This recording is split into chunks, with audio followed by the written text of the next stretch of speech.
I'm Linda Lee Cadwell, and I welcome you to this special Laserdisc edition of Dragon, the Bruce Lee story. The film you're about to see is the story of a real human being, a struggling person, a loving person, with a great many levels to his character. When I first spoke to Rob Cohen, the director and co-writer of Dragon, about making a motion picture of my husband's life, I told him that I wanted people to know about Bruce Lee the man, not just the powerful martial artist, but also the loving husband and father, the philosopher and the teacher. Rob's creation is the story of that man. Even before Bruce Lee was a role model to millions of young people, he was a role model to his own children. Before he was a heroic image to people all over the world, he was a hero in our own lives.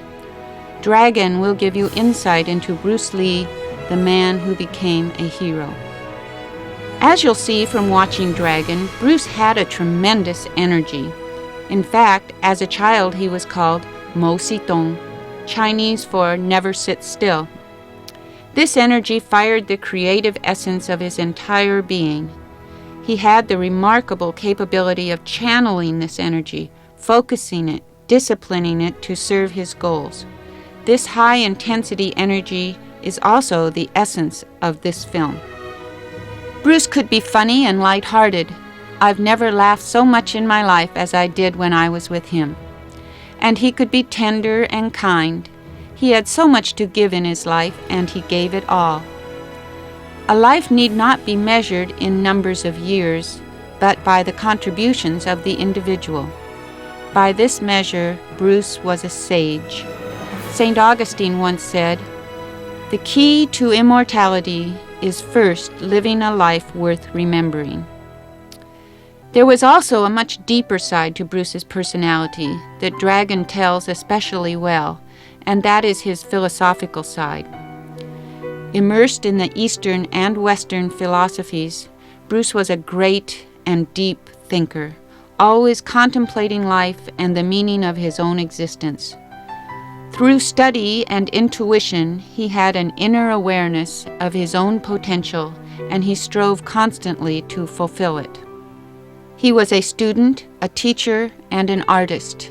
To him, the discipline of martial arts was not just a means to fight better, it was a way to live better through the perfection of his mind and body. By increasing his powers of awareness through self-knowledge, Bruce was constantly fine-tuning his inner perceptions and their relationship to things going on around him. Through his own process of self-evaluation, he evolved his own way of martial arts, which he called Jeet Kune Do. When he was offered the chance to make films, Bruce saw an opportunity to show his beloved Chinese culture and his special art to millions, and as usual, he focused all of his energy on it. Here was a chance to communicate to people how he felt about the martial arts, and to show his way of living it, and to show the world the unique power and beauty of Asian culture. The world of the motion picture became the best classroom for the teachings of the little dragon, Lei Xiulong.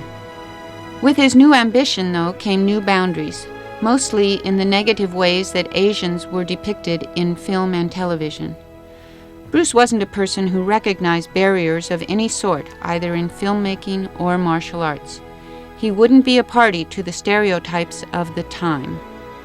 In tearing down the barriers of fear and prejudice that were so firmly entrenched in Western filmmaking, Bruce opened the door for people of all races, cultures, and disabilities to fulfill their potentials. Bruce's work crossed the boundaries of film and martial arts and showed people in all walks of life that they could realize their dreams. If somebody told Bruce he couldn't do something, he would not accept it without exploring and examining it. While he had great respect for tradition, he was not a slave to it, and if he saw a better way, he was faithful to the integrity of his opinions. He ruffled some feathers, but he also changed a lot of attitudes, and he definitely changed the way martial arts and Asian culture are perceived. Now, 20 years after he left us, he's still changing people's attitudes. This is what the film Dragon does so well. It does not show Bruce Lee a Chinese man, or Bruce Lee a fighting man, or Bruce Lee a family man. It is all of these and none of these. Dragon is about Bruce Lee, a real human being.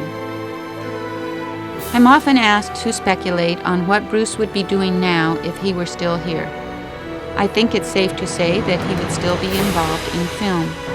He loved film, and it was his passion to share his philosophy with the whole world through a medium that could entertain as well as inform.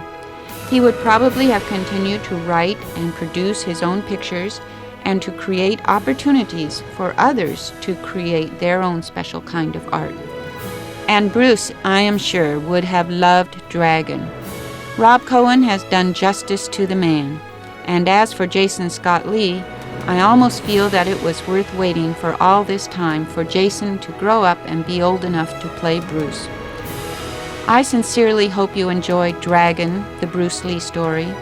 Watch it with the knowledge that you are indeed witnessing the true humor, wisdom, and yes, the power of the man I knew.